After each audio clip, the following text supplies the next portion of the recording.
আজ খানাকুল ১ নম্বর ব্লক তৃণমূল কংগ্রেসের সংখ্যালঘু সেলের ডাকে যুধিষ্ঠির ভবনে এক সংবর্ধনা অনুষ্ঠান হলো।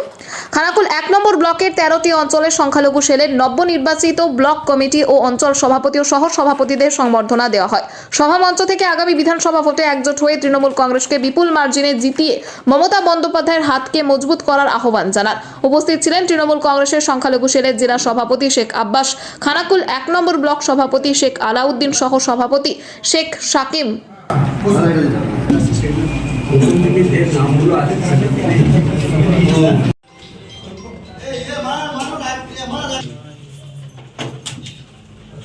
আমাদের ভূমিকা হবে মানুষের পাশে যাওয়া, মানুষের কথা শোনা, দলকে সামনে আগে বাড়িয়ে যাওয়া, দলকে নিয়ে সাথে করে চলা। কে দেখেন ঝান্ডা ধরে আর কে ঝান্ডা ছেড়ে রাজনীতি করছে, আমার মনে হচ্ছে এইসব নাটকীয় গল্প।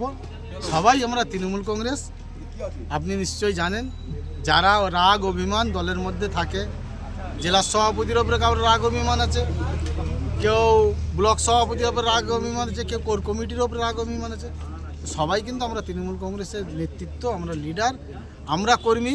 আমরা আগের দিন খানাকুল উপহার দেবো দিদিমণিকে। কি বলবেন? ও তো অনেক কথাই বলে, ওরা তো কটা পশ্চিমবাংলা 294টা সিটে প্রার্থী দেবে আর 294টা সিটে জিতবে।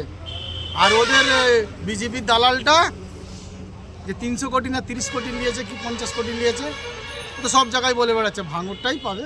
তাও এখানেও ভাঙড় খুব চাপ আছে, ভাঙড় খুব চাপ আছে। আগে তুই দেশ সামলা, তারপরে তুই রাজ্য সামলাবি। ওদিকে আগে বলো বাড়িটা সামলাতে, ওদের ফ্যামিলির লোক ওদিকে ভোট দেবে, জিজ্ঞেস করে দেখবেন তো। খানাকুলে এবারে আইএসএফ জোট প্রার্থী দিতে পারে, তাহলে কি সংখ্যালঘু ভোট কাটবে বলে মনে করছেন? কার সাথে? সিপিএম এর সাথে আইএসএফ জোট করে প্রার্থী দেবে? সেটা এখনো ঠিক হয় না, তবে জোট কার করবে বলে সাথে শোনা দেবে যাচ্ছে। বলবে তো। সিপিএম এর সাথে দেবে নিশ্চয়। তো সিপিএম তো এখানে জিরোতে আছে, আর আইএসএফ কোন জায়গায় আছে খুঁজে দেখান তো, আছে কিছু?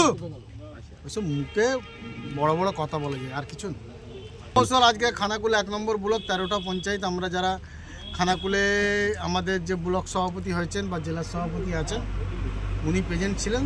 13টা অঞ্চলের সভাপতি করেছেন, অঞ্চল সভাপতি, সহসভাপতি করেছেন, কার্যকরী সভাপতি করেছেন। সবাইকে ডেকে এখানে ফুল মিষ্টি দিয়ে আলিঙ্গন করা, একসাথে সংঘবদ্ধ হয়ে কীভাবে দলের, আমার দলের জেলা সভাপতি বলেছেন দলের কীভাবে গাইডলাইন, সংখ্যালঘু কীভাবে চলে, মানুষের পাশে কতটা থাকে, সেই নিয়ে আলোচনা হলো।